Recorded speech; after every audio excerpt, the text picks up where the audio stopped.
Kien inawgurat ċentru ġdid fl-Università ta' Malta għal riċerka dwar mediċina molekulari u biobanking.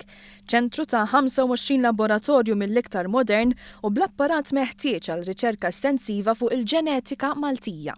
Fejdaw jistudjaw speċi mhux il-marda saċ imma il-ġenetika ħafna minna u raġunijiet minn fejn tiġi fi morru mill-erja li żed fundamentali tal-mart etc. u nagħmlu dik riċerka fuqhom.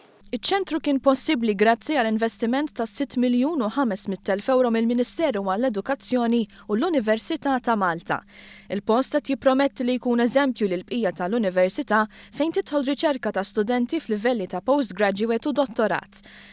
Iżda biex ikun jista' jgawdi kull student ta' xjenza minn dan l-investiment, il-Fakultà tal-Mediċina se tintroduċi sistema fejn l-istudenti tal-ewwel snin tal-mediċina u l-farmaċija jiddedikaw sena mill-istudji tagħhom għar-riċerka biss biex dawn jitħarġu biżżejjed tas-suq riċerkattiv. Riċerkaturi barranin jistgħu jitolbu għal kampjuni tal-ġenetika Maltija, aħna jkollna aċċess għal ġenetika ta' pool enormi mill-Ewropa, jiġifieri nkunu rridu nistudjaw xi marda partikolari jew biex nikkomparaw ma' Malta stess, għandna il-ġenetika Maltija plus ukoll għandna aċċess għal ġenetika mill-Ewropa. Ir-Rettur Juanito Camilleri saħaq kif kollaborazzjoni bejn dan iċ-ċentru u l-Life Sciences Park hija waħda kruċjali.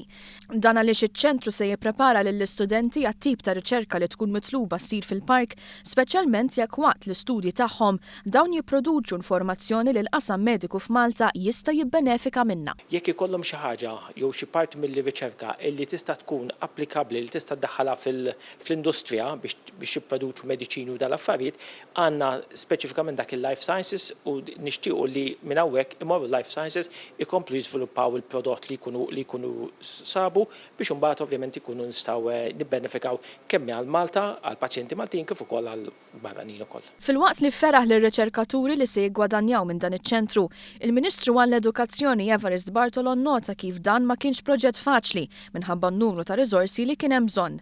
Appella wkoll biex ir-riċerkaturi jikkollaboraw mal-bqija tal-Università biex ir-riċerka tmur anki lil hinn mill-qasam xjentifiku.